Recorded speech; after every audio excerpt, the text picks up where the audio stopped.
Hello, everyone. Welcome to my Monday stream. We are once again returning to Weirwood. The ending of our first run ended with us being quite popular with the daemons, but not much else. We did not save anyone. We certainly did not save Prosper, as we were part of its downfall. And now it is time to start from the beginning, knowing what we know now, and try again and make different choices. So I have pulled up the stats page, of course, for this run. Some of the very early beginning, if you caught it the first time around, is going to seem quite familiar indeed as we make new choices through similar screens and see what happens. So once again, choose your own adventure time, and like any good choose your own adventure, it is time to make new choices. So, as you can see, we are across the board neutral in everything except for our health being 100% again. We managed to get swiped last time. Let's see if we can't avoid it this time. Um, our reputations are also similarly neutral, and our relationships are also absolutely neutral. We have 9 Spina as we did at the beginning last time, and hopefully we can perhaps even make more wealth than that this time around. So we have all of that. It is now time to settle in and start Weirwood Chapter 1, The Return, once more. The heavy door to Messrs. Hallwood and Penn's law firm closes firmly behind you, leaving you in the street. In the morning light, the cobblestones reflect gold. The limestone buildings, neoclassical facades worn smooth by weather and mist from the wood, shine a burnished silver. Your lawyer was very congenial, very conciliatory, but all his counsel, all his well-turned phrases and sympathetic manners revealed the same result. Prosper has confounded you again, with all of its bizarre conventions and unique legal intricacies. Your fortune, paltry though it may be, is bound up in the property your guardian left to you. One thing is certain, you need money. Do we, this time round, have a certain lifestyle to maintain, as we did last time? Do we have gambling debts that are millstones around our neck? Have we amassed followers and servants and dependents who we cannot disappoint in the city? Or do we need it for studies and books? Are we still a student? 1, 2, 3, or 4 chat. I will say that 1 is off the menu because we have done this one before. Certain lifestyle to maintain. We did it last time. We became quite rich and famous in the end. So let's try 2, 3, or 4. What does chat think we should try this time? Debts, people, or books? Debts, people, or books? 2, 3, or 4. Let me know in chat.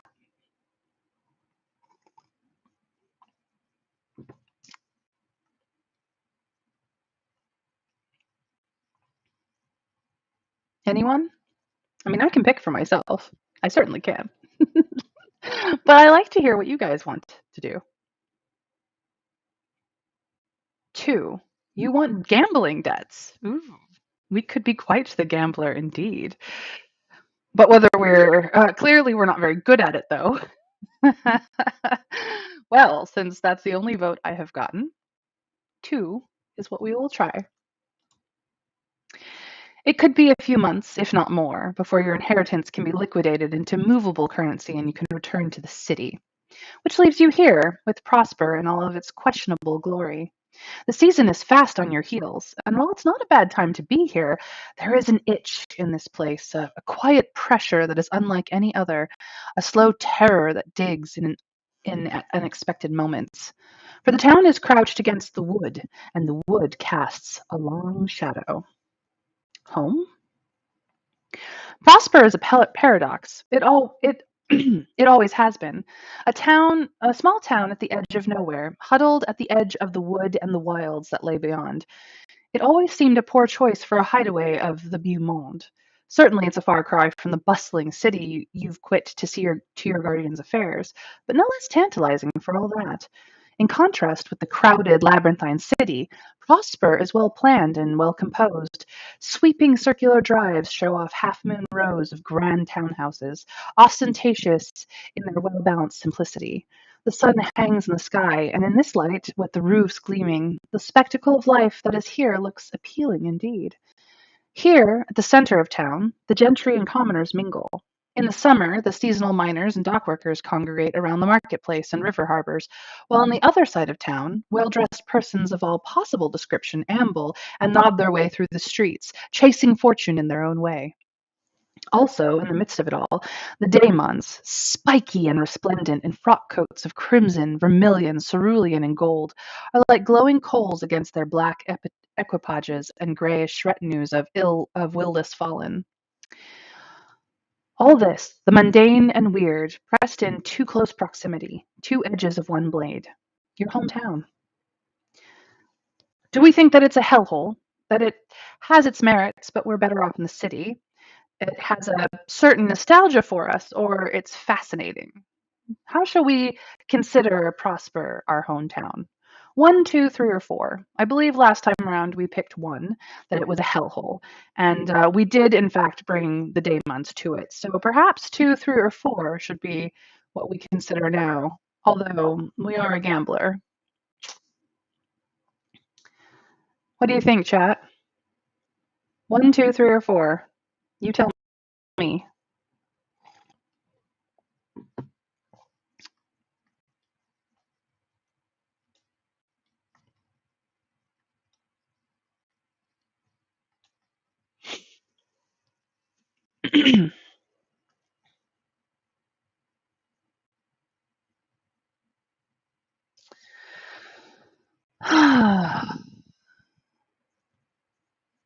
Personally, I'm kind of leaning towards a certain nostalgia, seeing as last week we did finish a run of this. Ooh, it's fascinating. Trav? I think you are onto something. Let's go with four. It's fascinating. Too fascinating, perhaps. It has much to recommend it, also much to deter a person from ever returning. Your guardian warned you not to be too taken with it, for all that you were prosper born and bred. You notice a few changes as you wander. There is a new opera house in the center of town. The town hall has a newly painted exterior, and the ditch near your house, which you once stepped in and sprained your ankle, has been filled. However, altogether it is too much still the same, still as you recall.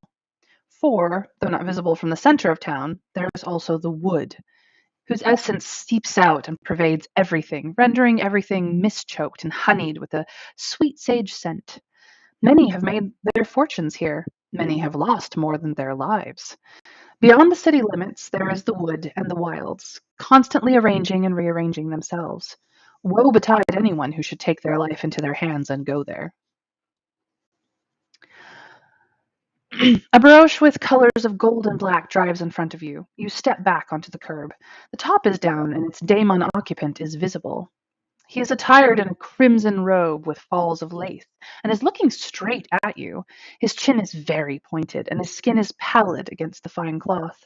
His thralls, as always, drive. They are grayish and voiceless, living shadows, the fallen. Most of the other willed humans you see avert their gazes automatically. It is not good to look too closely at the daemons or their retinue. It is not wise to search into the fallen's eyes, for you might recognize someone you once knew. But as for you, you have not yet fallen into these habits, these patterns of being. So, indeed, Trav, is it malachite? Do we look freely? Do we pretend not to notice, or can we not bear the sight of the fallen? Not that we have anyone we know as fallen as of yet. Um, Perhaps not ever, if we're lucky, if we're very lucky. So, one, two, or three. Look freely, pretend not to notice, or unable to bear the sight of. What shall we do, chat?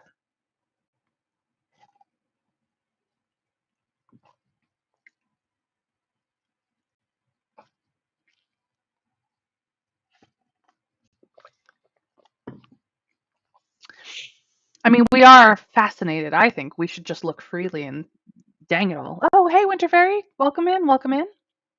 You want to not be able to bear the sight of the fallen.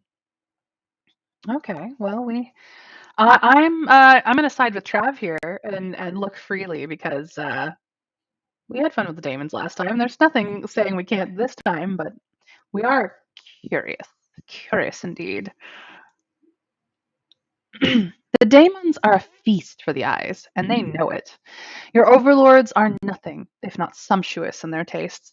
If this one were human, he would be beyond the height of fashion. However, although mostly human shaped, he is not one of your kind, and the finery only serves to emphasize his otherness.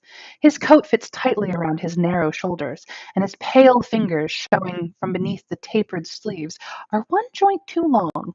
Also, from his brow, spiraling out, are two curved whitish horns. Each shining button and gilded braid that adorns his clothing adds to his general air of carefully polished menace.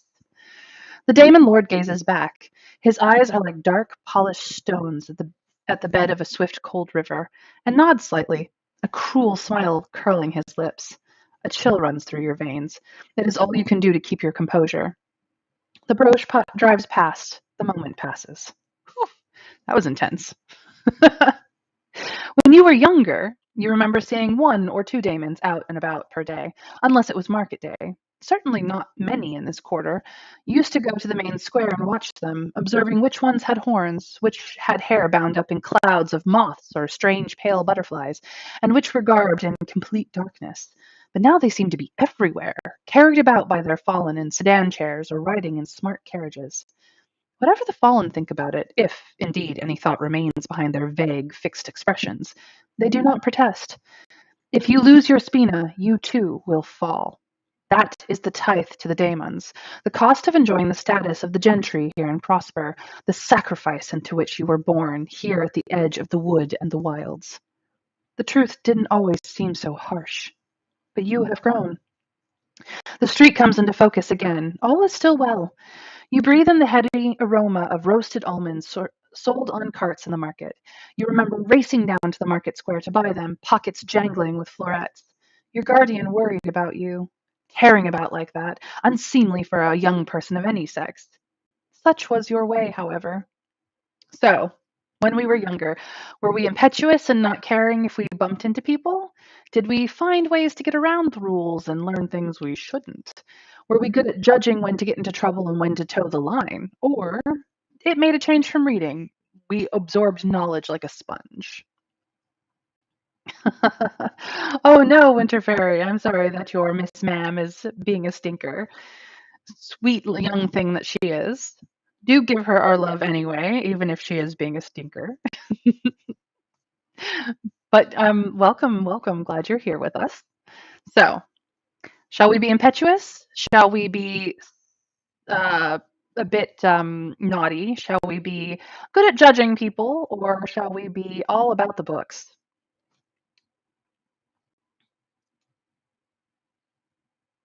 Trav says one.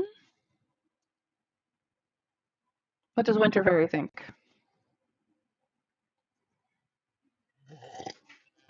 Ooh, she wants to be a little more intuitive. Well, we are a gambler and we are fascinated by Prosper and curious about things. I think we're just gonna be a little bit wild and be impetuous this time. Sorry to vote you out again, Winter Fairy, but since there are three of us voting, I was impetuous and didn't care if I bumped into people. When I saw a problem, I dashed at it like a charging bull. Sometimes the only way to resolve a problem is head on. Montague's household was a warm one to grow up in, though strict.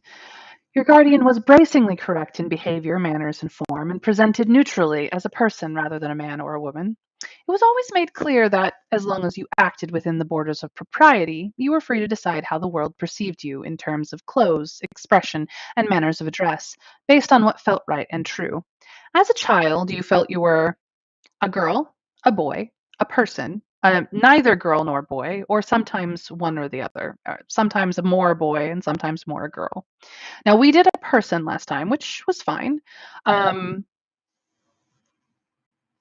Considering that chat can be anything they would like, in their own personal. I think that 3, 4, or 5 will do us well.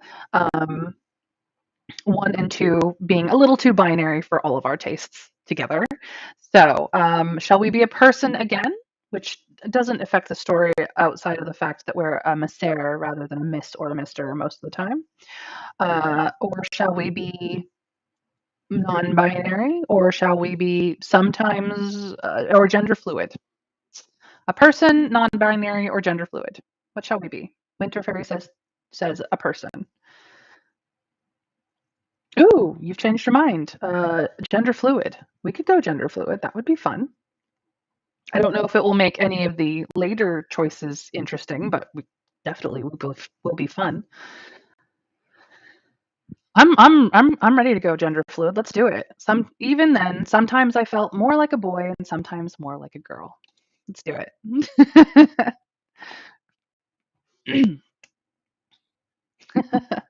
School molded you, however. You were among persons of quality and taste, and your education included, apart from the usual subjects of grammar, arithmetics, the sciences, and music, lessons of a more social nature.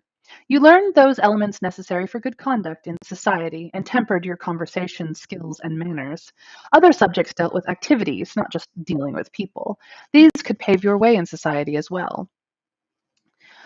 Do we want to excel in oratory and persuasion, which is what we did last time? So I'm going to ixnay number 1.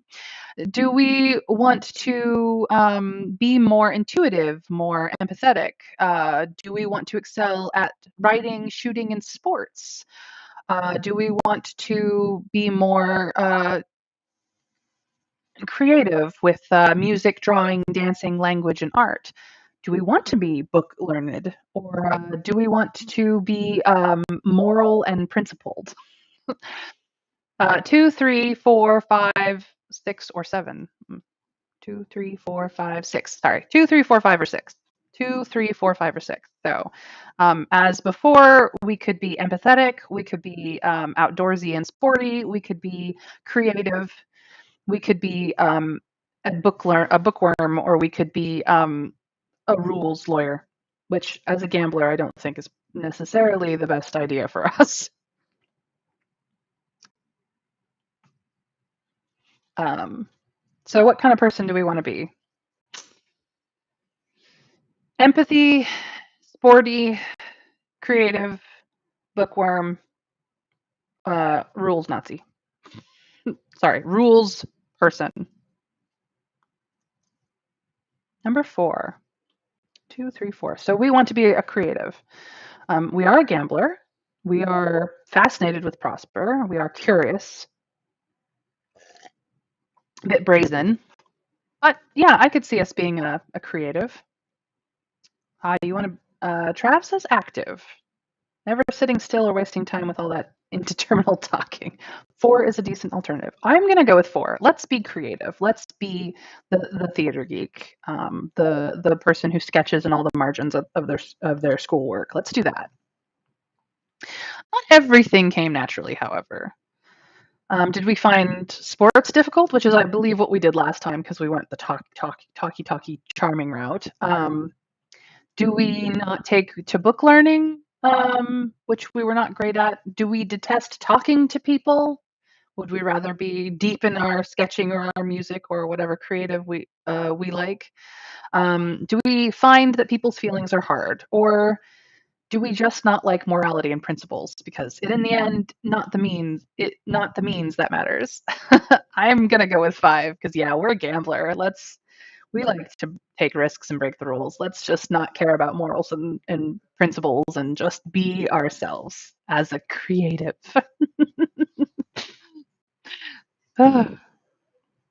You were young and lived in a world all your own. Ah, yes. A waft of rosemary propels you towards the bakery. 2 sedan chairs carried by thralls pass you on your way. It's a trifle disconcerting, but it has nothing to do with you, surely. And yet, the dread in your stomach won't settle. If there are more daemons about, there are certainly more fallen, too. Best to get out of Prosper as soon as possible to keep your will intact. What is disconcerting is how quickly you fall back into your life here and prosper. You left when you were 12 years old, sent off to the city to obtain schooling and polish. You never looked back. However, did we always know that we were going to come back to prosper? Do we think that the city is eminently a better place to be, period? Or is it what our guardian deemed it best? Prosper is not exactly a kind place to live, however. So, one, two, or three, everyone.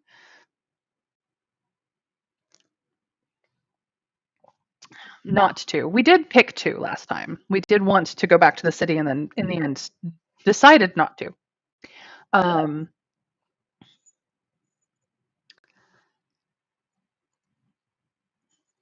Honestly, I think perhaps three. I'm going to overwrite you again, Winter Fairy. We're trying to do different choices this time around. We're trying to mix it up, see what comes out. I prefer three. I think let's one or three. Pick one. One or three. Don't be snotty, Trav, with your ha. All right, three. Our guardian deemed it best, primarily because we were a wild child. Quite so. Occupying this position, you're something of a rarity. A young Prosperian who went out into the world and then returned. Many things changed. You grew to know yourself better, just as you grew to understand the rules of society more. In school, they stressed the importance of presentation, which made you more carefully consider your own. Regardless of who you know yourself to be, it is your prerogative as a person of quality to choose how the world sees you. So remember, we are gender fluid this run. We sometimes think we're female, sometimes think we're male. We could present ourselves as a woman all the time. We could present ourselves as a man all the time. Or we could, as before, present ourselves as a person. And in this one, I would allow us to present ourselves as a person again out of convenience for our gender fluid nature. One, two, or three. Do we want to be a girly girl? Do we want to be a boyish boy? Or do we want to be a person? Just a person all the time.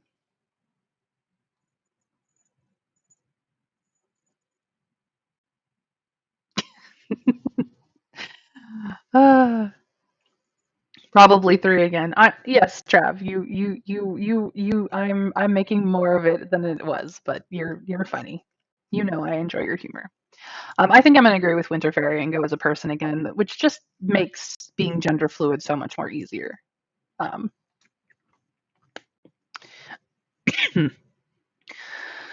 Of course, what matters most is not how you dress, but your own knowledge of yourself. That inner core of self trust that gives you courage and stability in an uncertain world. Now that you are an adult and have had a chance to be yourself, independent of family ties and old contexts, what do we know? So, this will really establish what we were. The earlier choices, what we were in our childhood, I think that we should definitely go with the gender fluid last pick here because that just lines up with what we've been doing. So I'm gonna go with four, um, even though we present ourselves as a person. The door to your house squeaks slightly. The walls have gathered a little dust since their owner's passing, but otherwise everything is as you recall. Were it not for your guardian's absence, it would be as if time had stood still. Your guardian, a good person, if troubled. How did we see our guardian? Did we see them melancholy and in low spirits? Did we rail against their rules and restrictions, but now see that they were for the best? Or did we never understood why life had to be the way they said it did? Which, considering our choices up until now, is probably the better pick for what we have, because we're kind of stubbornly bullheaded. We rush into things. We're a gambler. We're curious. We're brazen. So yes, Winter Fairy, I'm glad you agree with me. I think number three is the right choice here. I never understood why life had to be the way they said it did. Yeah, we're not big on rules. We don't like them. They raised you cautiously to prepare for the outside world, and perhaps in an attempt to shield you from the harsh reality of life and prosper. Your own birth parents left you few possessions, and what remnants are left to you are precious. Were our parents merchants? Were they officers? Were they land rich, cash poor gentry, or were they eminent scholars? I don't know how much will change. We decided that we were land rich, cash poor gentry the last time round, so three is off the table as um, a choice here because we've done that one before. But one, merchants, two, officers, or four, scholars. We ourselves are creative. So number four would make a lot of sense. Scholars to art and music and all of that is not a far fetched thing, even though our parents died when we were young, or we lost them when we were young. But it could easily be merchants or officers because our guardian is the one who raised us and put us through school in the city. So, um,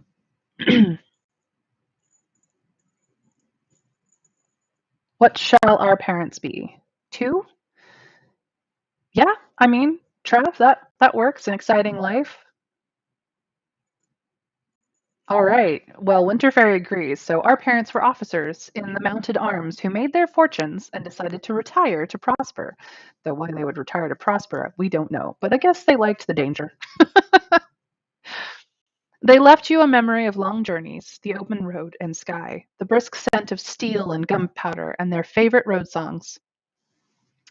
From them, you learned what sacrifice is. They died in an accident, leaving you in the care of your guardian when you were 4 years old. That grief has passed nearly out of memory. You never felt lack growing up. Your guardian ensured it. But now, the triple loss of your parents bites deep. The house is empty save for your two small traveling trunks, memories, and Bruno the stalwart, the one servant who remains. You've already put away most of your guardian's memories there. The rest was cleaned out by the servants before they left for better prospects. You pass the good oak door leading to the study, yours now, should you choose. Now there is space cleared for you. Your guardian never placed great importance on possessions and would have been furious that you've returned. You were not supposed to return. The study. You lay your hat and silver-headed cane on the side table and look around. Still on the desk is the letter that summoned you here so uh, precipitously. Blah, blah, blah. The envelope bears your guardian's family name, your own too, as their heir, Montague. The hand on the envelope is so ill it is hard to make out your first name.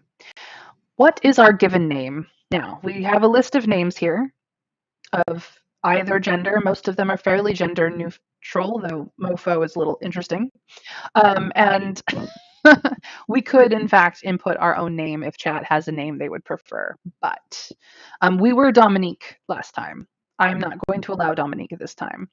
So we have Sasha, Lynn, Aquila, Nika, Mofo, Tassie, Eve, Makani, Tao, Amal, Ash, Dara, or something else. Ash is a good pick. I'm not gonna lie. Winter Fairy Ash is a fantastic pick. Trav, you got an opinion on this? Just in case you do.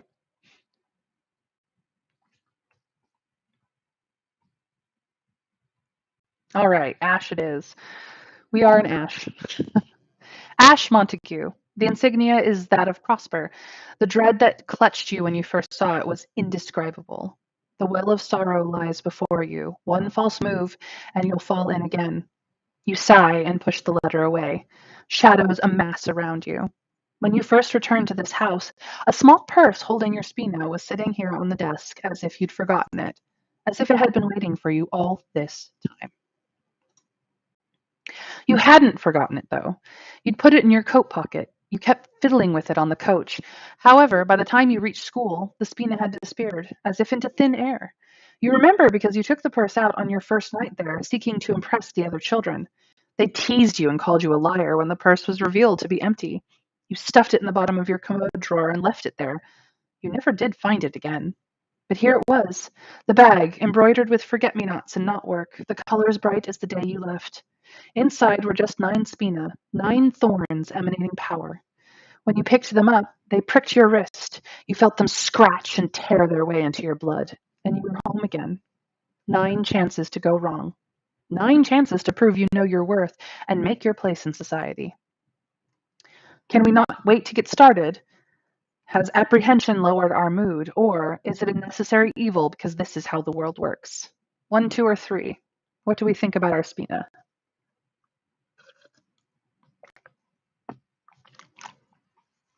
We can't wait to get started. We are impetuous. Yes, Winter Fairy. Lean into it. This is where you excel. The bell downstairs rings, cutting short your reflections. From the window, you spot a menacing figure on your doorstep, corseted and starched to the extreme, every particle of attire minutely considered, from the trimmings on the hat to the angle of the parasol. The visitor's chin set with determination. It's your neighbor, Yocasta Smythe, still here after all these years. This should be interesting. The enmity between you and Yocasta Smythe is of a particular and yet baffling nature. As a member of society, she is known to be one of the most stalwart presences in town. It is hardly even worth saying that Yocasta is as determined a gossip as ever lived, for her behavior is accepted as point of fact. You cannot recall a time when she was not looking out from her window as you ran across the drive to the neighboring residence, or to the meadows, or into town, judging you all the while.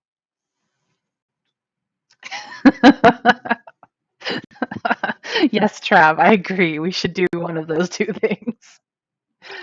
When you first realized that she so disliked you, you were still a child. Her constant scorn led you to believe that you had done something as a young child that was terribly wrong. Certainly there were incidents.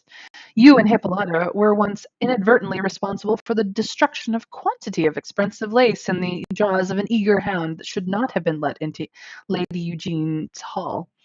You were also responsible, again accidentally, for an impressive torrent of soot that tumbled down into Yocasta's sitting room on one occasion when she was entertaining important guests from the city.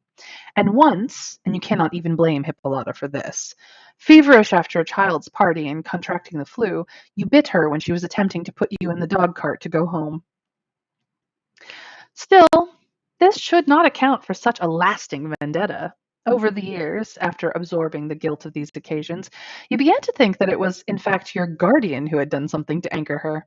Long ago in the past, for she never spoke to them but in harsh tones and with the strictest, meanest of censure, all under the guise of polite discourse. Yet later, you realize that her antipathy for you, in fact, stems not from any action you undertook, nor one that occurred around you, but from your parentage. Once you overheard her calling you a cur and a mongrel beast to her lady's maid when she thought no one else could hear. Her contempt is due to your birth parents' military careers. It seems she finds it beneath the status of the gentry and beneath the name of Montague that you should be of such blood.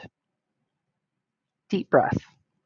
Deep breath, everyone. She just hates us because.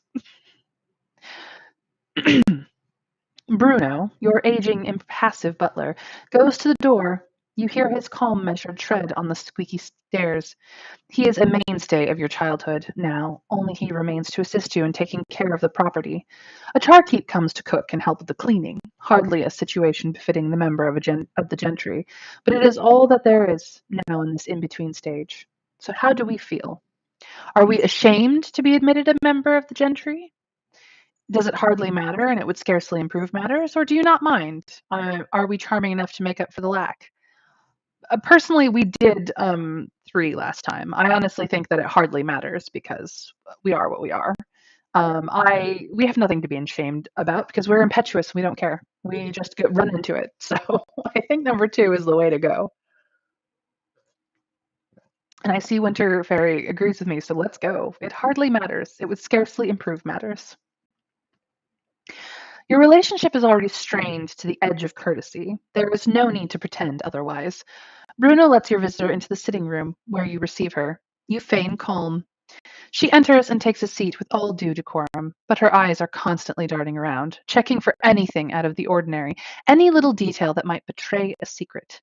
If the walls that separated your houses were any thinner, you'd know You'd have no doubt that she'd be pressing her ear against it with a glass bowl to amplify the sound.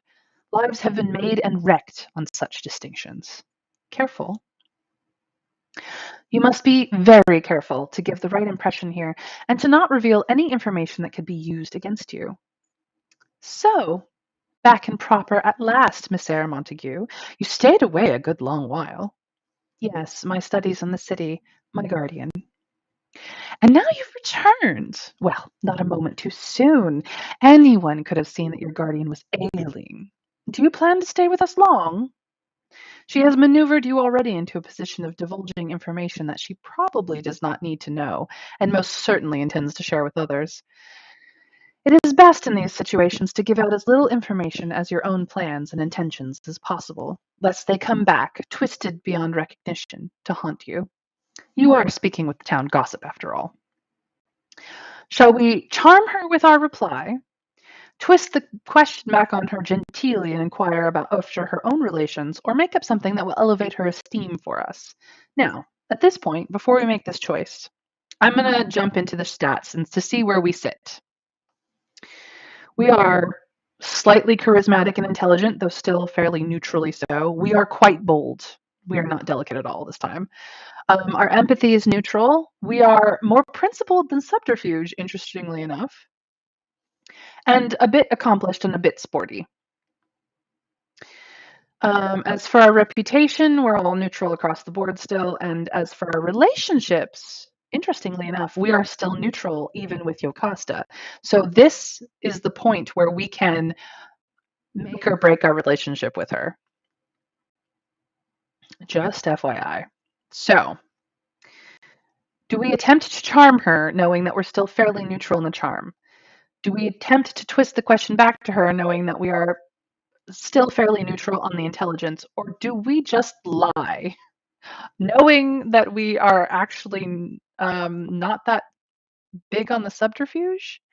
We are more principled than subterfuge. Than we're more truthful than a liar. So, as bold as we are, one or two is a 50-50 chance, and three is likely to go wrong.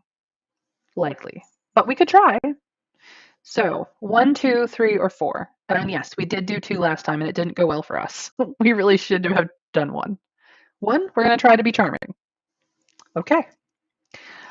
What it is. Charm her with our reply. We will attempt. You plaster on a winning smile. But how could I not long to return to Prosper? Society here is as agreeable as any to be found in the city, if not more so. I am happy to be back despite the circumstances. Your neighbor leans forward, a malicious gleam in her eye. It was such a pity you missed Mrs. Beeker's wedding. Now that was a fine occasion. But perhaps did you not receive an invitation? One would think you would have, given everything. This is a low blow, and she is obviously angling for another piece of gossip. Heavens knows how many rumors she has circulated throughout your years of absence. You start, but she cuts you off. A wedding at that time of year is often a risky proposition. They ought to have waited for the autumn at least. But what is your opinion? You aren't certain if you're to respond about the invitation or lack thereof, your opinion on summer weddings, or your opinion on weddings in general. She fixes you with a glance that will brook no rebuttal. I would have thought that you would have cared in particular about this matter.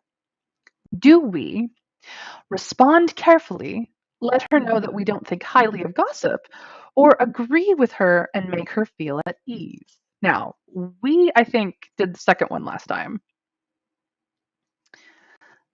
We might have done number one. I don't remember exactly. However, I'm going to check the stats again because we now know how these affect. And as much as none of this has changed, Yocasta is starting to like us. And we could make her like us more. Having the town gossip on our side could be interesting this route, as much as we loathed her last time. And boy, did we ever. We could agree with her and make her feel at ease, which is what Winter Fairy has voted. So, Trav, what do you think?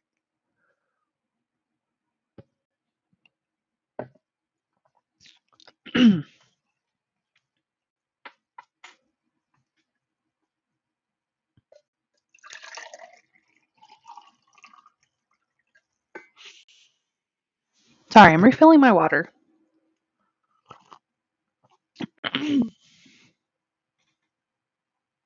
The lazy way to social victory, indeed, Trav. The lazy way to social. Yeah, let's go for it. Let us make Yocasta our once enemy into our friend, or at least a useful tool.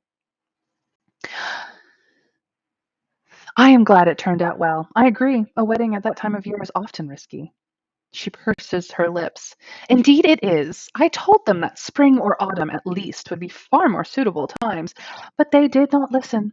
I dare say Mrs. Beaker is overly used to getting her own way. You do not rise to the bait. Instead, you nod, smile, and make your neighbor feel wholly entitled to her opinion. But she seems mollified by your reply. Ooh, let's see how that changed. Ooh, she almost likes us now. Or actually, I think she's actually starting to actually like us now, which is vastly different from before. You've conducted yourself as best as you could, given the circumstances. You bear out another agonized quarter of an hour of the niceties. At last, she leaves. You bite back a sigh. We are impetuous indeed, Winter Fairy. So, do we feel that could have gone better? Are we glad that she's gone?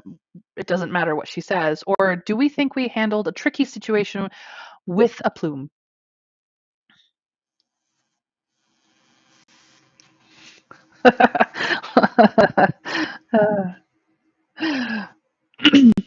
We are very impetuous indeed.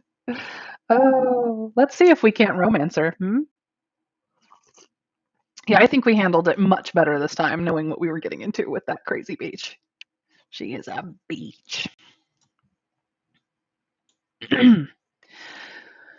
While your spina remains so low, you are vulnerable.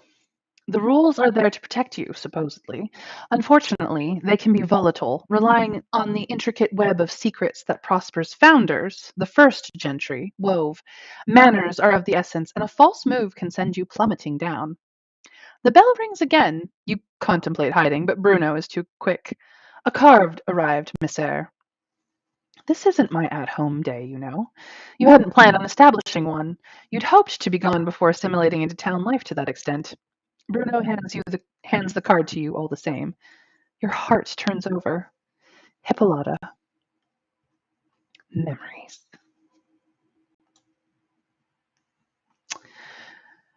Her parents were best friends of your guardian, and you were constantly thrown together. Much of your childhood is a hazy memory of running to and from her family's estate. You even took lessons together sometimes. If there was trouble to be found, she found it, and let you take the blame for whatever scrape you inevitably got into.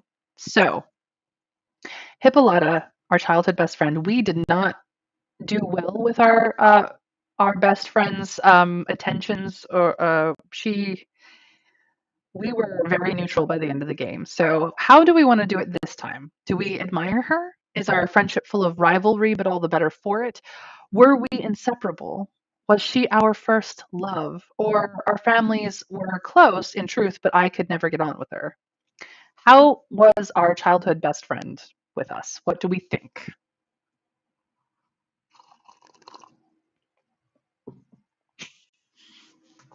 Trav, I actually think that you are incorrect. Regardless of how impetuous we are, I think she was just as bad, if not worse. Our less adventurous friend. No, not even. But what do we think? So, admiration, rivalry, inseparable, first love, or just someone we ended up running around with? Uh, one, two, three, four, or five? Two. Full of rivalry, but all the better for it, says Winter Fairy. Trav, do you agree or disagree? I'm cool to go with two. I think two is good. A year older, she set the pace of your games. You were always trying to outdistance her, but never managed it. But in the process, you discovered many things about yourself. When you went away to school, your thoughts kept turning back to her. Not that you missed her exactly, but that your life lacked its context without her nearby. She never properly answered your letters, though, and in time you fell out of touch. She invited you to her wedding, but you couldn't attend. That much of what you told Yocasta was true. Not that we really told her this time round, but still. But as to the rest of it, what was your real reason for declining the invitation? Were our studies detaining us? Could we not bear to see her married to someone else? Were we overjoyed but staying away for personal reasons? Did we not want to risk the trip to Prosper because we were never supposed to come back? Or was it the last thing on our mind at the time? Did we just have other things going on?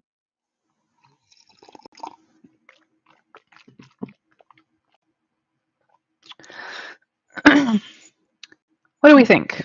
One, two, three, four, or five?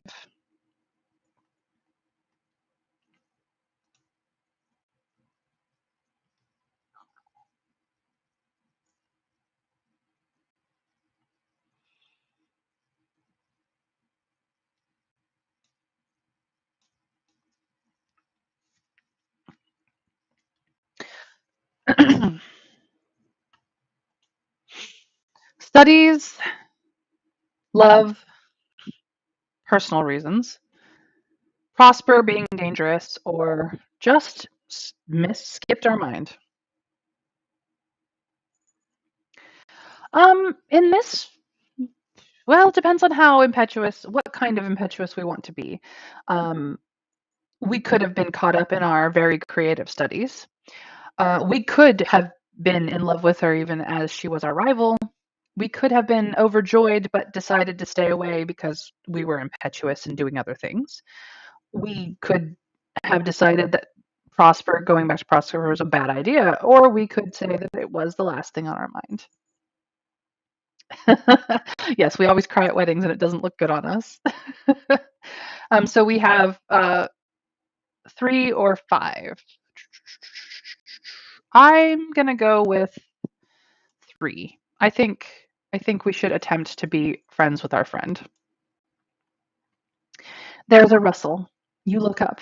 She's in the hallway, face split in a wide grin. Ash, she says, curtsies, laughs, laugh. How warmly will you greet her?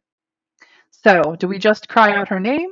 Do we call her by her married name? Or do we take her hand wordless? We are in this point.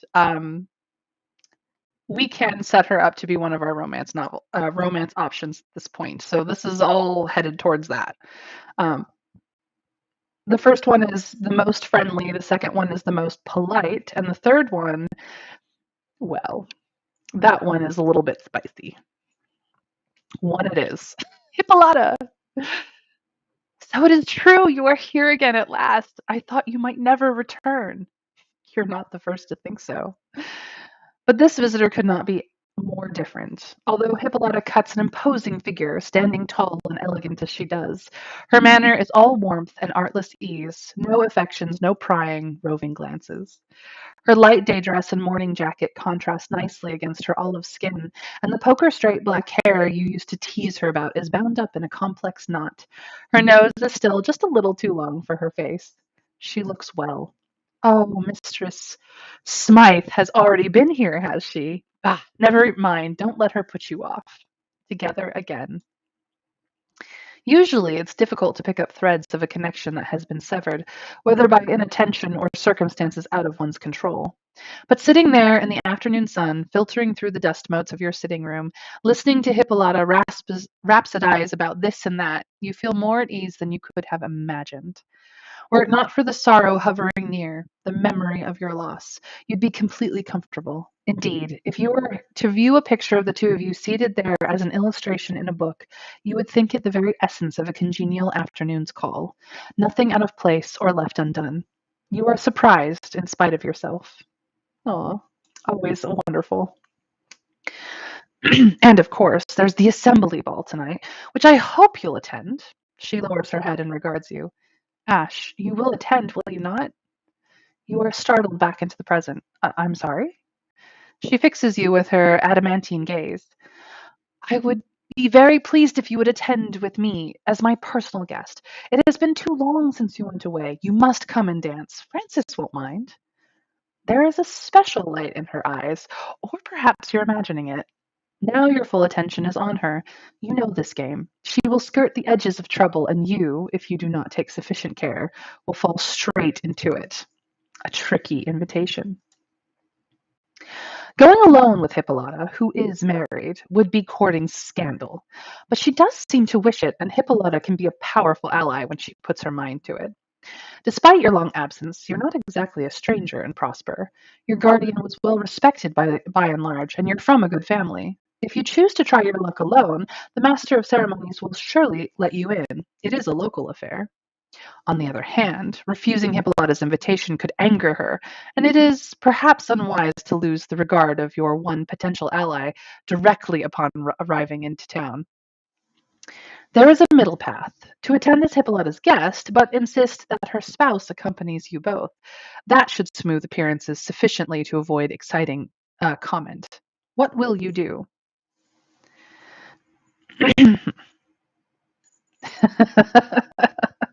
Oh, Trav. Oh, Trav, exactly. That new dance from the city. We did two last time, which did not risk any scandal. We were not very scandalous last time. Um, we could try our luck separately, but I don't think we want to be that mean to Hippolyta right off the gate. So I think one is our best bet. We will go as her companion. She's married, but surely everyone will understand since we're old friends. And even if they don't understand, people nowadays do not care so much about this sort of thing. There are far more dangerous ways to cause a stir. Hippolyta claps her hands. Good, good, and I must have the first dance. I demand it. I insist. It is settled then. Tonight you re-enter society. End of chapter 1. Ooh, fun times, you guys. Fun times. Let's see what our stats are. So, we are slightly charismatic and intelligent. We are quite bold and very, very little delicacy to be had. We're starting to get a little empathy. We're still a bit more principled than subterfuge. Our health is fantastic. We're a bit accomplished and we're a bit sporty. So, all around, our stats aren't terrible, but we're more bold than anything else, really. As far as our reputation, we are actually still more respectable than scandalous. I have a feeling that we're going to be changing that here shortly. We have a tiny amount of influence, and everything else dangerous, woodbound, weird sense, philanthropy, neutral across the board. As for our relationships, mostly neutral still, but we are now somewhat friendly with both our childhood best friend Hippolyta and our childhood enemy, Yocasta Smythe. So, all things together, we have definitely been different this time round. And yet again, we're still poor with 9 Spina, but not destitute yet. So, we have been, yes, very much more straightforward than we have been a liar. Um, we had the option to lie earlier and decided against it, is essentially what that came down to. So, on to chapter 2, the assembly. The assembly is something you could not avoid, even if you wished to. But in this case, it is wiser not to attempt to avoid it. You may find allies who can help you there. The world runs on connections, and perhaps for those with the correct degree of influence, there may be a way to circumvent the complex laws and estates upon which Prosper is necessarily founded. For if just anyone could take a land claim, obtain spina, and then leave at any time, well, anyone could become one of the gentry. But the game you play is one of exalted ranks, however shabby your fortunes, requires restriction. It would not do to have the forest unfettered in the hearts and hearths of all. It would turn you into something less than human, or perhaps something more, or merely something else, after all. Preparations. You survey yourself in the mirror. In Prosper, what matters is not how you present yourself, but whether you dress according to fashion for your station and personality. The mode is unforgiving to those without taste. So, what will we wear? We have the option of male, male fashionable, or I'm sorry, fashionable male, unfashionable male, fashionable female, unfashionable female. We are gender fluid, so we don't really care. What are we feeling today, though? Last time we did fashionable male. We could go unfashionable male, fashionable female, or unfashionable female. Fashionable female is Winter Fairy's vote with a corset, a dress, and a fine cape, of course. I'm more than happy to go fashionably.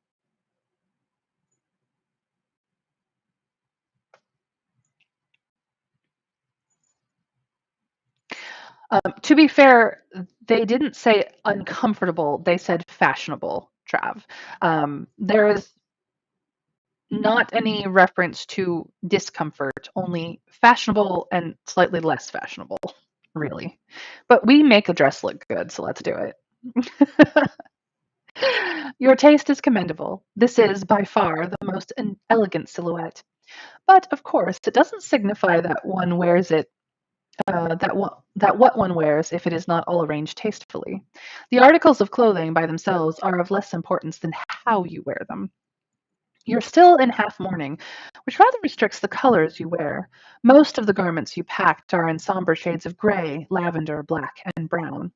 Hey, Neurological! Nice of you to join us. Um, welcome, welcome. I hope you enjoy. You carried out the bulk of your mourning in the city, where seeing anyone would have been of little use in any case. On the other hand, this is a festive occasion. It might not be too terrible to leave off your mourning garb for the evening.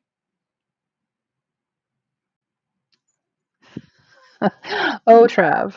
I have learned much that sometimes the fact that you cannot see the corset on as a part of the undergarments does not mean that you do not know it is there. It is oftentimes that the shape of your gown or garments does not work without one, depending on the era of which this is Regency. So it could swing either way.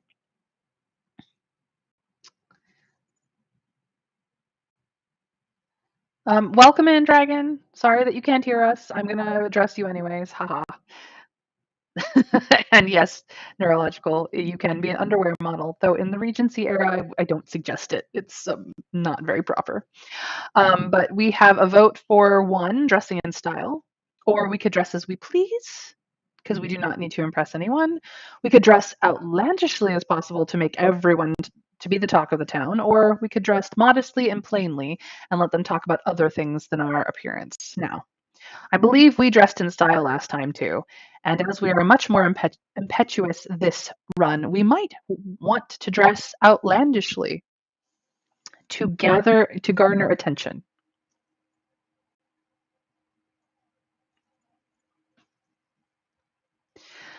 I do know what Regency style dress is, Trav. I don't need a video, but thank you. I'll probably watch it anyway, but after stream, obviously. Um, one we've already chosen before, so two, three, or four, everyone. Um, I know you already voted Winterberry, but you can vote again. Two, three, or four. What shall we do? Do we not care about being impressive? Do we want to be the talk of the town, or do we want to have people talk about other things than what we wear?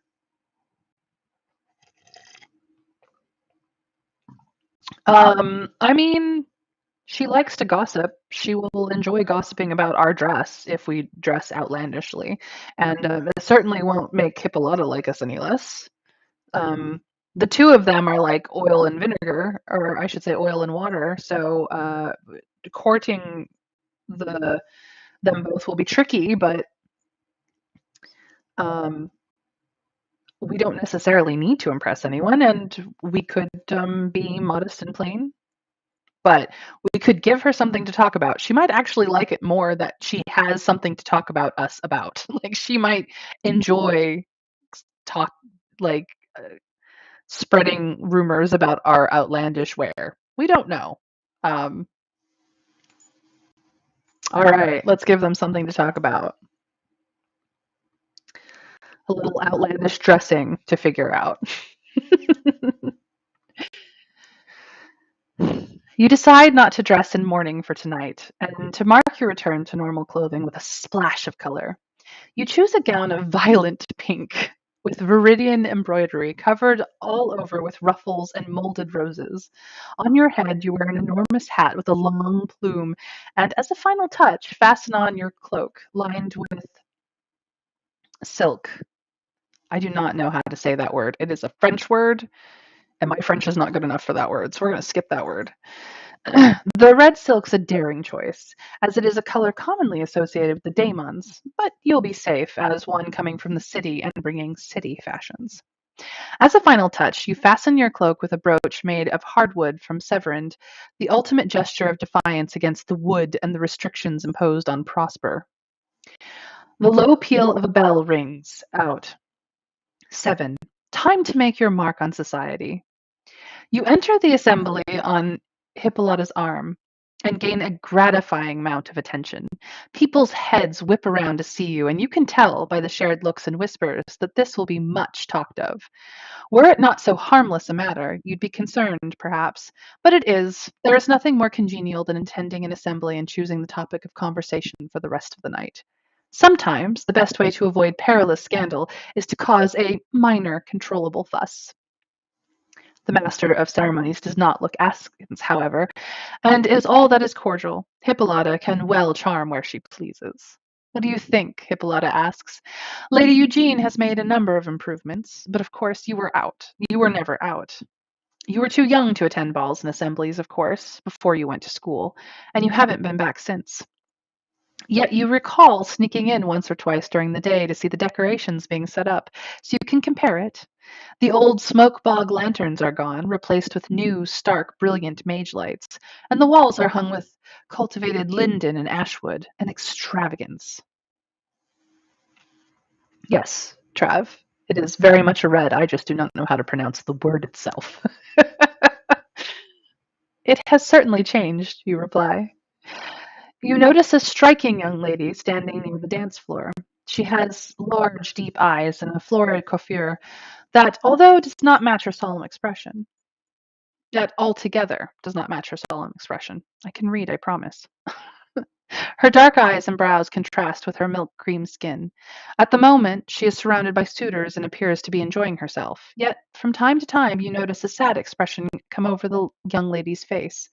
Hippolyta notices your gaze. That is Danae Grufford, she says, belle of Prosper and 9 Miles since her coming out last year. What do you think? The family has shot to the highest level of gentry just this season. Her cousin is an upstart philosopher. He founded some sort of club for idlers with intellectual ambitions. The father still has some trade connections with the city. An odd family. So what do we think of Danae Grufford, who was we were very fond of, but did not save in the end last run? So, do we ask about the philosophy club? Do we think she looks amiable? Do we think she looks beautiful? Do we think she looks a little sad, which is, I think, our answer last time? Is she captivating, or is she of little interest to us?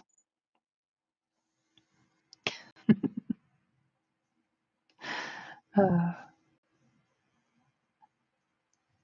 oh, hi, I count from 0. Welcome, welcome. Feel free to bring all your friends. Hello, hello. Inuzuku, welcome in. Settle in. We are doing a choose your own adventure game for those who don't know. Weyrwood by Choice of Games. You can find it on Steam as well as their other choose your own adventure stories of various types. This is a Regency style fantasy with some magic and mystery in the mix. And we are at a ball, or the assembly as it is called. We are trying to decide what we think of Danae Grufford, who is the belle of Prosper and 9 Miles since coming out last season, which was last year. So, do we ask about her cousin's philosophy club, or do we think that she's amiable, beautiful, sad, captivating, or of little interest? So 1, 2, 3, 4, 5, or 6. Please chat. Let me know. I believe 4 is currently in the lead. So we have 2 for 4, which we did last time, and we have 1 vote for 1. All right, the 4s have it. She looks a little sad. Hippolyta glances over. Perhaps they are a peculiar family, and some say she does not relish being pursued like a prize goose at a carnival as well as others might. The Gruffords used to keep to themselves, but their fortunes have risen of late, or rather hers has. It is difficult for anyone to avoid notice when they are in possession of security that others only dream of. An oblique reference to the levels of spina that she boasts, it must be. No wonder she looks miserable. Although no one talks of Spina directly, everyone is constantly aware of it and its fluctuations, which can spell downfall or fortune for an individual, affecting everyone in the household. Hippolyta gazes at you for a moment longer, and it's difficult to ascertain what she's thinking. Shall I introduce you? There is only so much time in an evening, only so many people one can speak to. It is wise to choose carefully, for it is impossible to do everything at an event such as this. Do we wish to speak to Danae? Is it a yes, please? A I long to make her acquaintance, or perhaps later this evening? One, two, or three? Everyone, what shall we do? Shall we meet this lady or not? Winter Fairy says yes, please. Trav says perhaps later this evening. Inuzaku, well, the ones currently have it. So, any other opinions?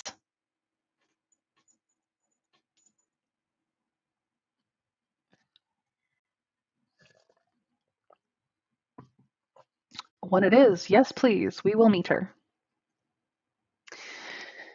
Hippolyta leads the way over to the gaggle of suitors. Her presence alone clears a path through them. Miss Grufford, may I present Messer Ash Montague, who has recently returned to Prosper after a long absence. Danae Grufford offers a small smile. It is a pleasure to meet you, Monsieur Montague. Her voice is low and warm. All eyes are on you, the suitors surrounding her primp and preen still vying for her attention. The pleasure is mine. And are you enjoying your first season? Her eyes grow even sadder than before. For the most part, yes. So, do we condole with her because we know how she's feeling? Do we flirt with her in a charming manner? Do we flirt with her in a witty manner? Do we ask her to dance to get her away from the crowd, which is, I believe, the choice we made last time? Or do we feign interest in dancing but show her off as a prize on our arm? We are very impetuous this run. So the 2 and 3, the flirting options, or I think are the most likely for us. When it comes to charm over wit, let me show the stats for a moment. It looks like we are more charming than witty. Our charisma is 59% and our intelligence is 55%. So those are the stats that would be involved in those two things. As you can see, we are bold, slightly empathetic, more principled than subterfuge, and somewhat accomplished and sporty. So either of the flirts could work out. Um, Empathy could also work out. This is definitely will make her like us the most, but we've done this before, and we could just be impetuous and show her off like, haha, we got her, you guys didn't. Okay, so the ones currently have it. Any other opinions from the masses? The ones have it. So we will condole with her. We know what she is feeling. You know the feeling well. Sometimes too much society, no matter how congenial, can be a little wearing. She smiles, relief in her eyes. Yes, that is it exactly. But we must do these things, mustn't we? So I am told.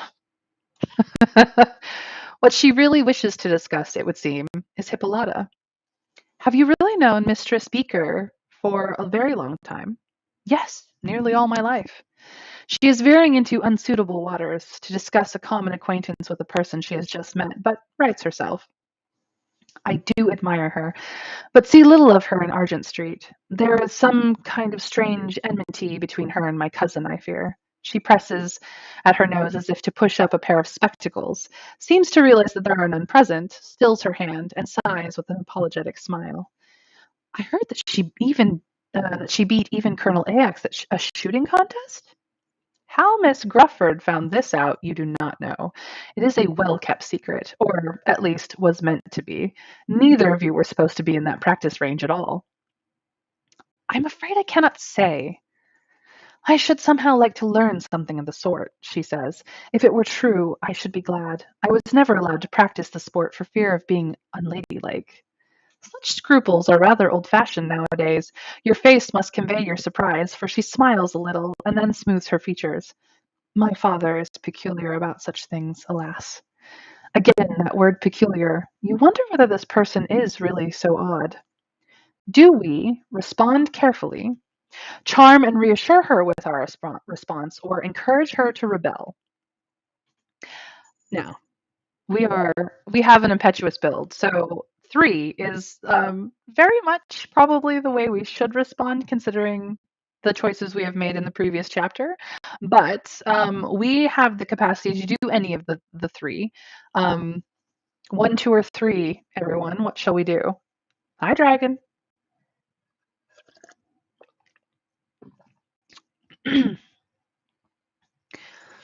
We do have more empathy than we do wit.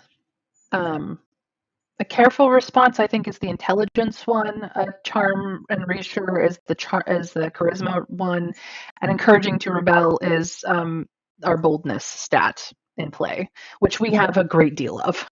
So we could just tell her, "Hey, be yourself. Let's go." So 1, 2, or 3, please. What shall we do? Winter Fairy says, "Encourage her to rebel." Do we have an agreement amongst chat?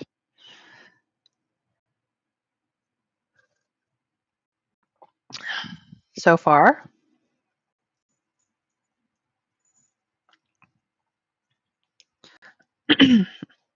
get your votes in now. 1, 2, or 3. 3 it is. The majority has spoken. Independence must be taken, not given, no matter how much our parents care for us. Perhaps you should try it sometime. She smiles, a hard gleam in her eyes. Perhaps someday I shall. An amiable silence falls between you. Would you care for something to drink? You ask. Ooh, time for the lemonade. A suitor in a florid waistcoat comes up and steals Danae away. She allows herself to be led off with an apologetic smile. Hippolyta leans in. Over there is by far the most eligible person among all the gentry, introduced into society last season, a relation of Lady Eugene, a Wakeforth, and, by all accounts, heir to that great estate. I do not know if it is true. You know how I detest these distinctions.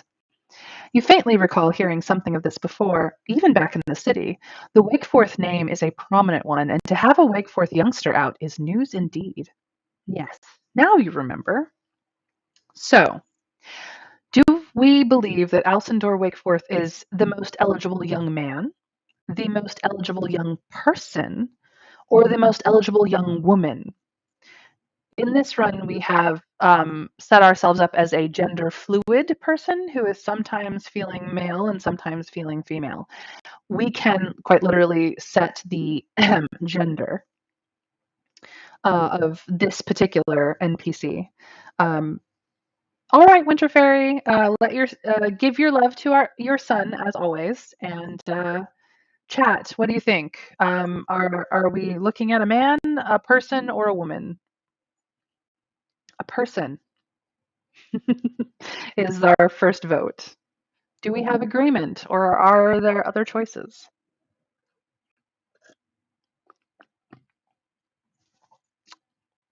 A person it is, the twos have it. So Alcindor Wakeforth is the most eligible young person from Prosper to the Severand. You look in the direction of her nod and see a gawky, slight young person with reddish hair standing firmly at the wall, arms clasped, clearly intent upon attracting as little attention as possible. Yet, however Alcindor tries to avoid attention, there is something about them that catches the light, all that shyness and attempt to hide a very bright spark within. The light seeps out. When Alcindor thinks no one is looking, it's visible in a certain sharpness in the eyes that betrays great intelligence and a keen, observant nature. Yet whenever anyone is nearby, the shoulders relax again into a slouch. The posture becomes demure and deliberately uninteresting. Do not look at me. Somehow this catches the mind and the gaze more than any show of power, status, or charm would do. It is certain. This is a person of hidden depths. The evening draws on. What shall we do now? So now we have options. Hippolyta has requested to have the first dance, but we can speak with Alcindor. We have not danced with her yet, no, Trav. We could dance with her now. We could try the gaming tables as we did last time we were in Weyrwood, or we could take some refreshment, which will allow us to speak with other personages of importance. Um, we will probably get one more choice with this list, but not many more choices past this list. So, shall we dance with Hippolyta as we have promised her, or rather, as was demanded of us, or shall we speak with Alcindor? I'm going to ixnay the gambling tables, even though we are a gambler, because we do have another try at this later. And as much as we could take some refreshment, I honestly believe 1 and 2 are the way to go. Okay, the twos currently have it. Anyone else?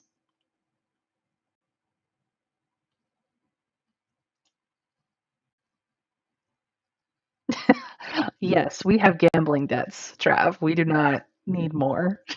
We really do not. We don't have the Spina for it. We're gonna dance with Hippolyta, our bestest best friend. May I have the pleasure of a dance? You ask Hippolyta. Her mouth curves in a grin that is 9 parts delight and 10 parts sheer Hippolyta. I would be delighted. The dance floor isn't too crowded, which is fortunate. The musicians strike up a lively reel. Hippolyta is an excellent dancer, but tends to always want to lead. Nonetheless, you two quickly fall into the rhythm. The days of learning together with your dancing master have paid off, and before long you are both whirling around the room. How do we dance? Do we dance to the fullest? Do we enjoy the dance decorously, or we don't enjoy the dance that much? Which, as a creative, which was our one of our choices in chapter 1, I don't think that number 3 is a good choice for us. But I think number 1 would be a fantastic choice for us.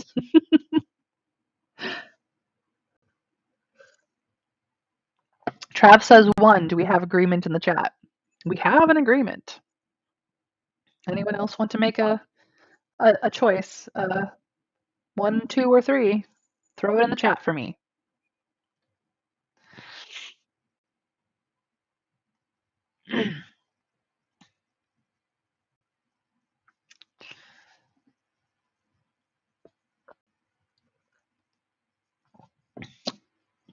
The ones have it, because I'm going to pick 1 too.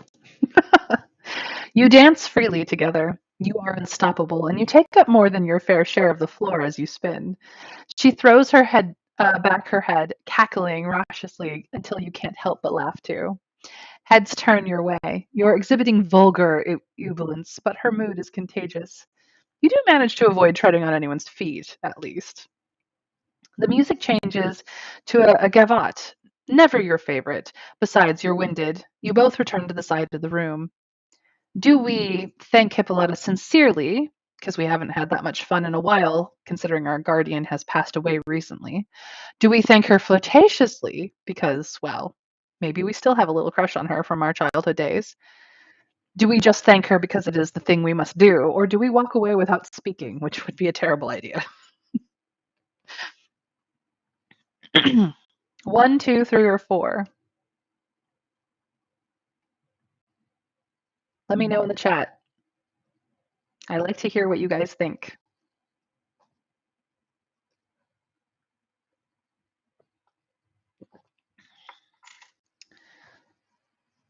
We have ones again. Anyone else? Anyone wish to jump in on it?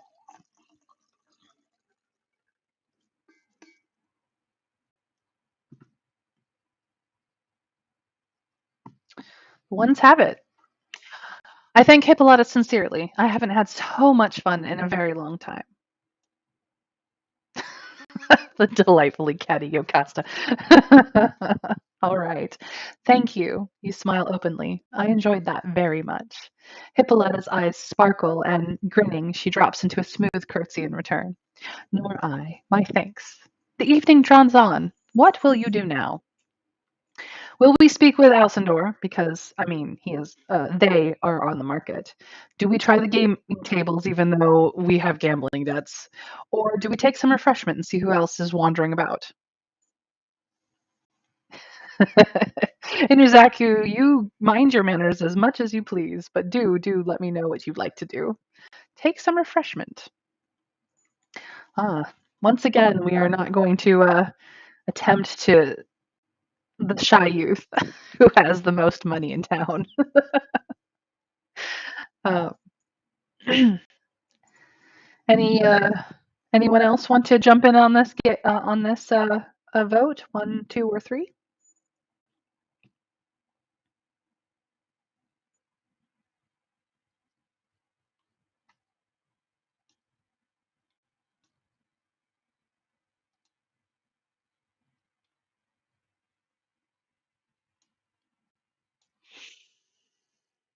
Is that a vote for one, Trav?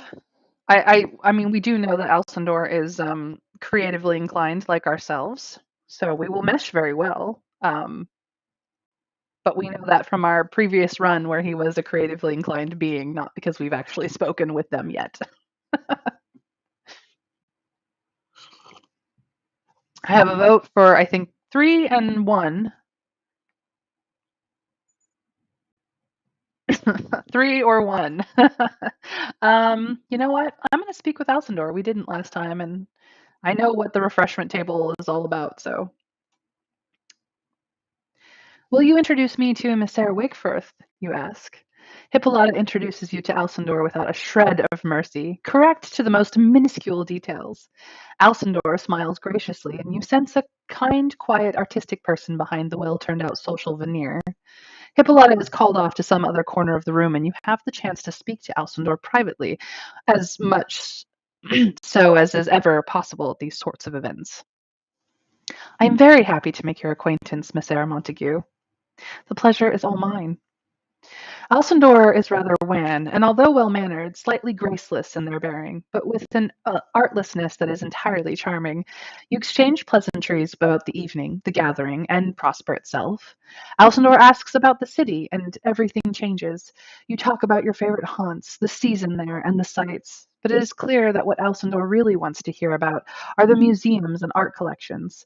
As soon as the topic is broached, their eyes gleam with passion, and a faint, disarming flush comes to their cheeks. Oh, yes, I did recently chance to see an exhibition of Mephisto paintings. They are beautiful, you say. But they are unparalleled, Alcindor exclaims, evidently forgetting to pretend to be uninteresting. Their gestures become free, their voice impassioned. There are very few other old masters who can paint the light in such a way. It is a beauty that goes beyond the merely technical and that reaches something transcendent. It's as if you are talking to a different person. Gone is the slightly stiff, proper Wakefirth scion. Now Alcindor's narrow face comes alive, and their manner grows animated as Alcindor describes Mephisto's works in impassioned tones. You now notice that their eyes are a lovely blue-gray, like the edges of the clouds just before the rain. I shall have to see them again with this knowledge, you say. To your surprise, Alcindor blushes. I am afraid I have talked over long about it, Alcindor says.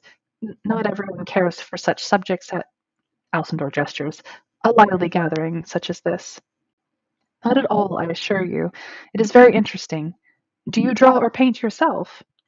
Their blush intensifies. Yes, a little. Alcindor looks down, betraying themselves. Likely is more than a little. Likely more than a little. Do we express interest in their artwork? Do we flirt? Or do we make small talk? We already have a vote for number one, expressing interest. And as a fellow creative, perhaps expressing interest would be the way to go. We do like them, after all, considering how creative they are. Does chat agree? Is number one the way to go, or would we prefer two or three? The ones currently have it. Any other opinions?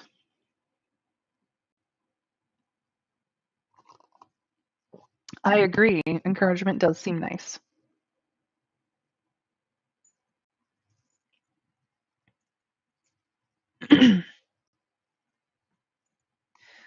Well, I'm going to go with one.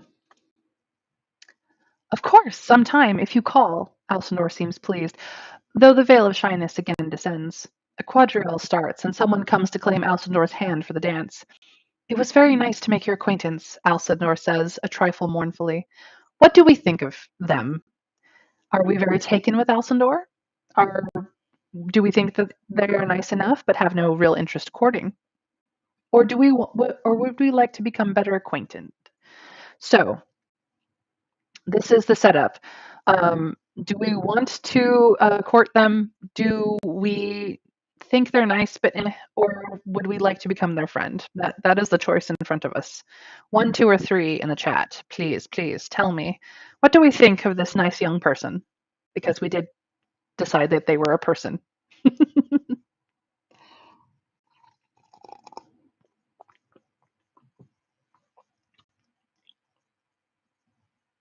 What do we think, chat? One, two, or three?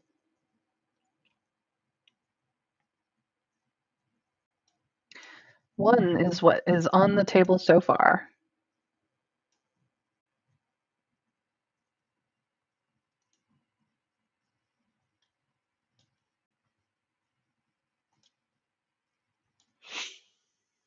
Anyone else want to agree?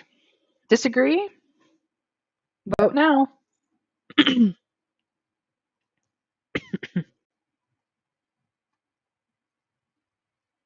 All right, the ones have it.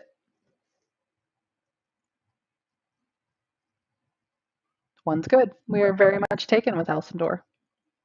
Alcindor is still waiting our response, however. Do we bow flirtatiously, politely, curtsy flirtatiously or politely, or do we leave without replying at all, which would be very rude?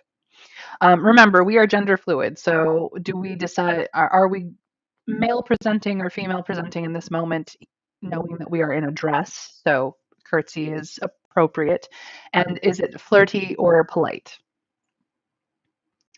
Um, Trav has his heart on Yocasta Smythe, so we could curtsy politely.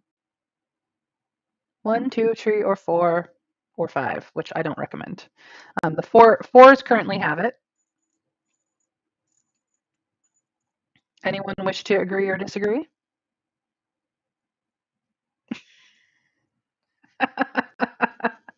Trav, I don't have that answer. That is not one of my.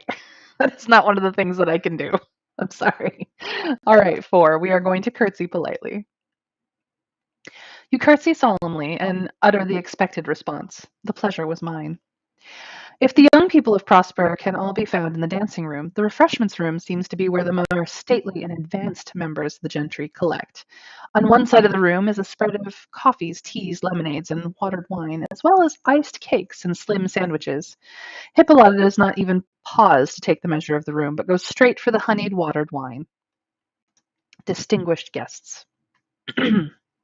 You look around. There is a distinguished looking dark skinned gentleman in military dress standing nearby. His bearing is impeccable, and he watches the room with an eagle eye. He seems familiar. After a moment, it hits you. Colonel Ajax.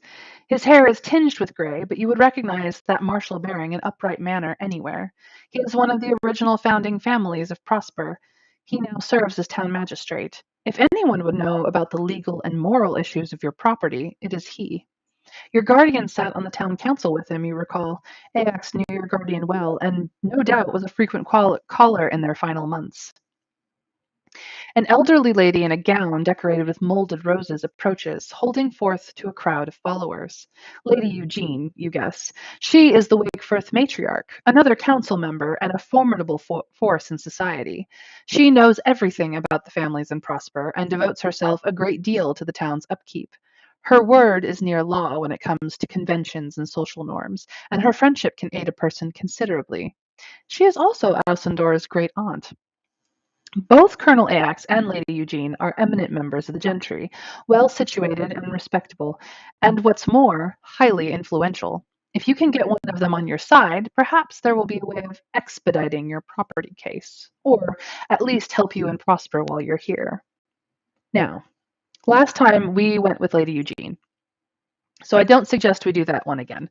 As much as she is very, very useful in the rest of the story, I actually want to focus on Colonel Ajax. We have something in common with him, seeing as our parents were also of military. So that might be a good connection, a better connection for us in this part of time. Returning to the main hall may allow us to go gambling, but I actually think that we should talk to Colonel Ax about, with the intention of saying we miss our guardian. I think that will open us up to having a higher um, relationship with him than otherwise. However, talking to him because he is a magistrate is also not a bad idea. So it looks like we have 2 votes for 1. Welcome back, Winter Fairy, by the way. And that's 3 votes for 1. The ones have it. So we will talk to him about our guardian. You were introduced to the Colonel when you were a child, so it isn't too improper to pay your respects. Greetings, Colonel. It is good to see you. Messere Montague, an honor. A little silence falls. Ajax expresses his condolences for the loss of your guardian. You murmur a suitable response. Do we ask about our guardian, ask about municipal matters, or ask if there are any shortcuts on our property issue? Of course, Winter Fairy. You are always welcome back. Um, so we have a choice here to, I guess, be more sociable, be more business, or be very business. And as much as it is quite bold of us to ask if there are shortcuts on our property issue, perhaps it is a little bit rude. Asking about municipal matters will tell us some things about the way that Prosper works, which might give us some interest. But honestly, asking about our guardian and reconnecting to the Colonel through that might be our best bet for him liking us, which will be useful later. Winter Fairy already says 1. What does everyone else think? Is there an agreement in chat?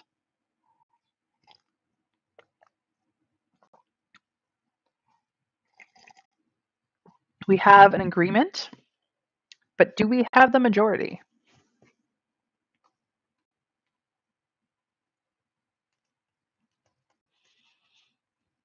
Yes, we do. Let's go. A good person of uncompromised morals, Ajax says approvingly. Their loss was a blow to all of Prosper. He shakes his head. The end came quickly, though a few of us knew Montague was unwell. I think Montague tried to conceal it from you. They would have been devastated if you had returned for their sake. Your welfare was the most important thing to them. You'd wondered about this. Your guardian mentioned nothing of their illness in their letters, which had been frequent until the end. I had even wondered if they had fallen, you say, swallowing the lump in your throat. Ax's eyes grow sharper. Certainly not, he said with asperity. If so, you would have known it beyond a doubt, for you would be marked yourself. Montague is far too sensible to allow anything of that sort to occur. A long silence falls between you. Colonel Ajax is so reserved that you wonder if he goes into society simply in order to observe the room. Chaos. There is a commotion at the far end of the hall. A distinct yet undefinable quality of air is streaming into the room, and it makes your nostrils sting. It's not exactly sulfur, nor is it iron, nor is it camphor, but a sort of memory of those scents, along with something else, bitter and pungent. A rending sound like the scraping of metal on bone makes the hair on your neck stand on end. Someone, stumbling down from the games room, has just lost all their spina, it would appear. A pale circle is blossoming around the unfortunate gentleman, and a chill, not wholly natural, descends. The fallen. 2 of the fallen have appeared, grey and vague around the edges, waxen-faced. They have grasped the gentleman by the hands and are apparently ushering him into the center of the summon circle. All other noises cease instantly for a period of about 30 seconds as the gentry ascertain what has occurred. Then conversations resume. Backs are turned. This, if anything, feels more sinister than the dread silence of before. You shoulder your way through the crowds to get a closer look. One woman, apparently the unfortunate's relation, turns green-faced and slides towards the floor. Those standing nearby barely catch her. The thralls are doing their work, pushing the person into the circle, but the person resists. Then, another breath of air. A slice of shadow appears in the summon circle. A daemon, point-chinned and elegantly turned out in a sweeping frock coat of bright vermilion, appears as if walking from a long way away. You hold your breath. Soon this person will be a willless thrall like the other fallen, grey-faced and placid, an echo of the living. You've never seen a fall before. You must have been shielded when you were a child. Now all your guardian's warnings come back. Now you understand why they wanted you to leave Prosper and never return. A slow, drawn-out shudder shakes the room. You feel it in your bones. This is an immutable part of the rules, and the consequences for interfering with the falling itself are severe indeed. Indeed, attempting to circumvent the course of this cruel proceeding is not done, and would render you extraordinary in the eyes of society, and, worse, risks your own survival among the willed. Nevertheless, you are stirred to action. Do we grab hold of the victim's arm to stop him from being carried away? Console the lady by telling her that this is an act of justice? Offer the lady help, or offer the daemon one of our own spina? 1, 2, 3, or 4. This is a risky choice. As we have been warned, attempting to circumvent the course of this proceeding is not done, and would render us, well, it is risk. Do we attempt to interfere?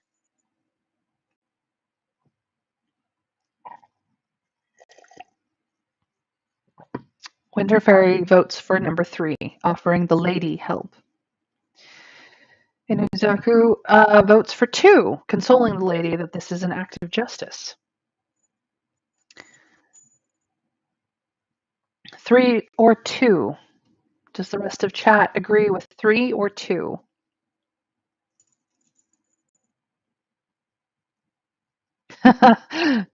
Excellent observation there, Winter Fairy. We may be impetuous, but we are not stupid.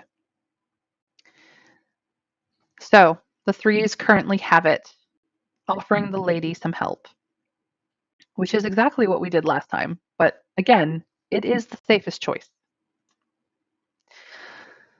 The lady who collapsed is likely in need of assistance, and everyone looks shaken. You snatch up a glass of wine from the side table and push your way through the crowd towards the affected parties. The lady, apparently the person's mother, is just reviving from her faint. You offer the wine and murmur words of consolation that seem well received. I thank you, she says, voice shaky. Her friends try to help her to her feet and to a chair, but she struggles towards the door. I cannot stay here. You run to order her a carriage. When you return, the terrible spectacle is nearly over. The daemon bows with a monumental flourish. When his hand reaches the end of the figure, a loud crack rings out.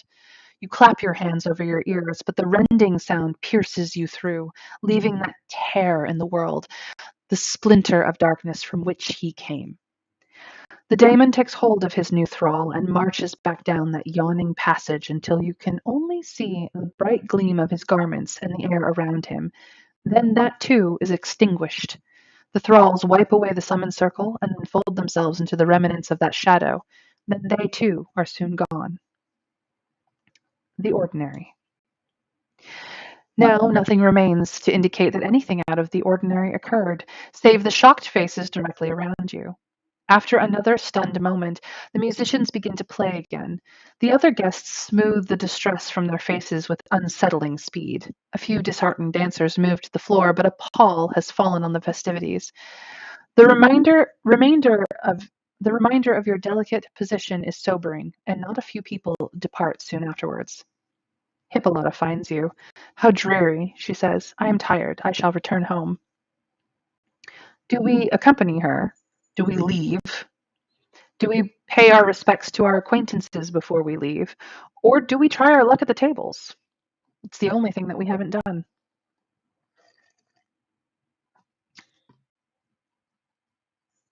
Whew, that was intense. And now we must decide how we will react to the intensity of falling. Do we, like Hippolyta, accompany her and leave together? Do we just simply leave, going our separate directions to our separate houses?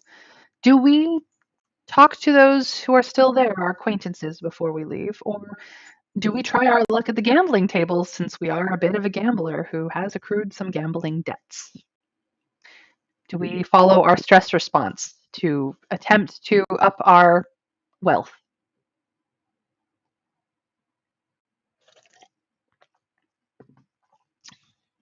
We have a vote for accompanying Hippolyta, our bestest of best friends.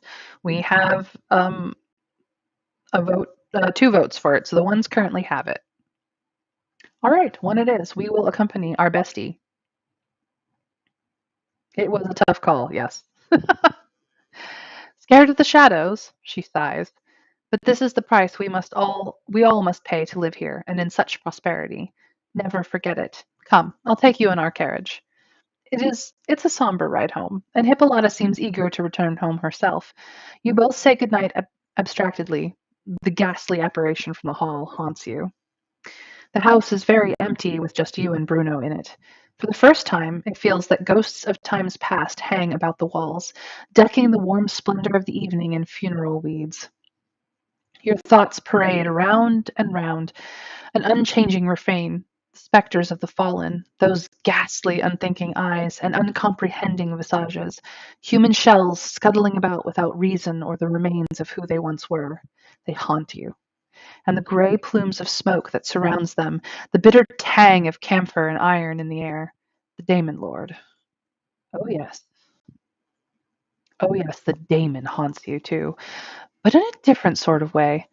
The colors of his trailing frock coat were dazzling, as if by brushing against the dark road from which he emerged, the fabric was rendered yet more vibrant. Even the luster of the assembly and all the humans bedecked in their finery cannot hold a candle to the sheer depth and intensity of color which surrounded him. Life. Something fiery there, something magnificent and strained beyond comprehension. You toss and turn in bed until finally, remorselessly, dreams receive you. End of chapter 2. So, chapter 3, curiosities, is what comes next. But let's check our stats a bit before we move on. So, as for our qualities, we are slightly charismatic, slightly intelligent, quite bold, and hardly at all delicate. We are a bit our empathy is a bit higher, and as far as being a liar or being a truth teller, we're still fairly neutral in the process. We are very healthy, 100% healthy, and accomplished and a bit sporty as well. Our accomplished actually did rise. As for our reputation, we're still a bit more respectable than scandalous at this point in time. In fact, we're quite respectable. Our influence is rising. However, when it comes to being dangerous, woodbound, weird sensed, or philanthropic, we are neutral across the board. As far as our relationships go, we're neutral with the wares of the wood. We are slightly intrigued by the daemons of the wild. Hippolyta is our bestest of best friends.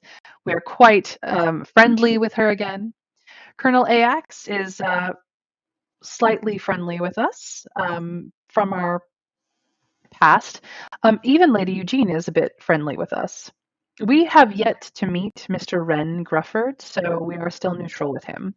And Miss Danae Grufford, Wren's cousin, is thinks well of us, as does Alcindor Wakeforth, Messer Alcindor Wakeforth, and even Miss Mistress, I should say, Jocasta Smythe, thinks well of us. Not quite as well as our childhood best friend, but still, everyone seems to be pretty okay, if not neutral. So we have made much in the way of friendships, and we still are at a poor spina, unfortunately. So that is where we stand with the story so far.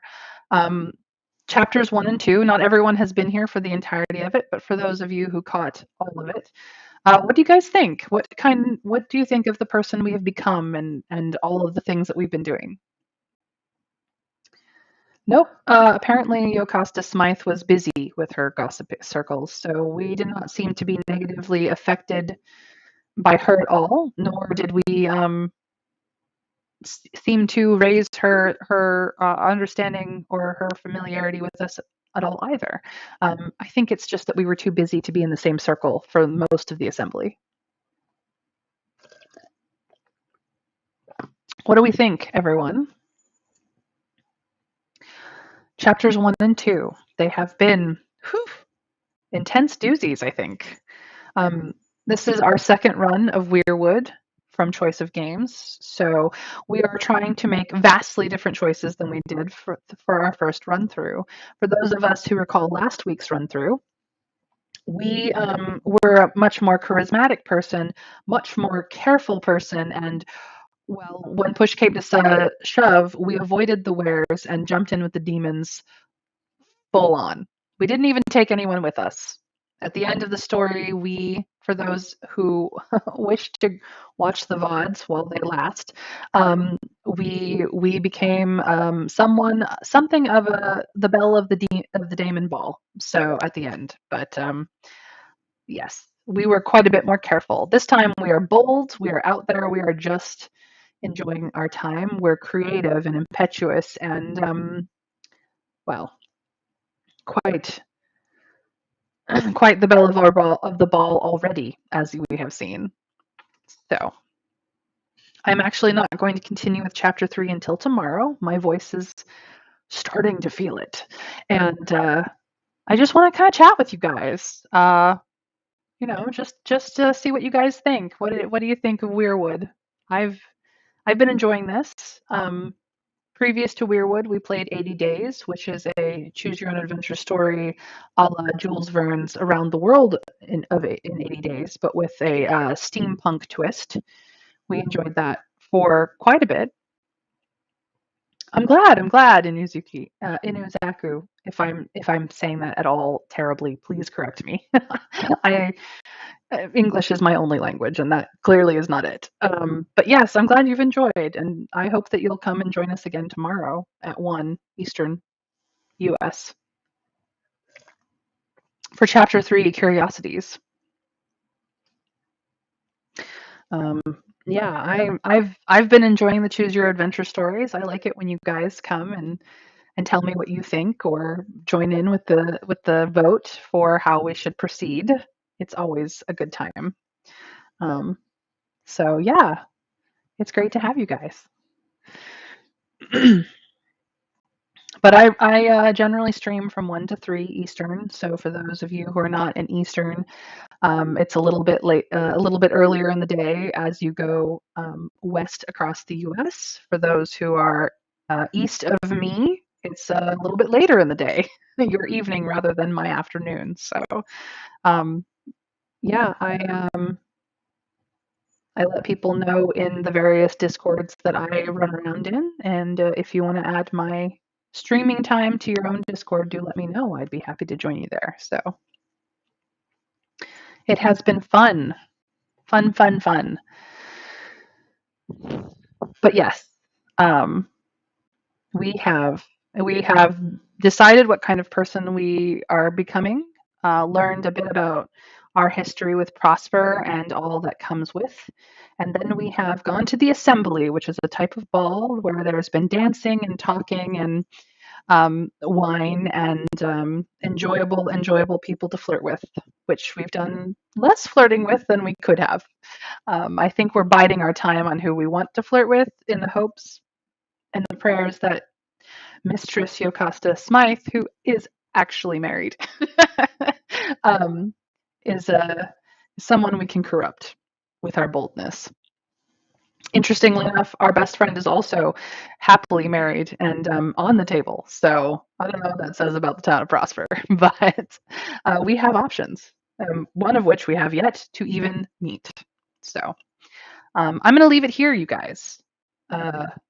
I would like to stop talking so that my voice does allow me to continue the story tomorrow. So please, if you've enjoyed so far, join me again tomorrow, same place, right about the same times, and we will take it from chapter 3, Curiosities. If you liked what you have seen so far, I cannot stress enough that Choice of Games has a large catalog of choose your own adventure stories in many, many styles on Steam and on their own website. So feel free to look them up wherever you please. Choice of Games is easily searched in Google or on Steam.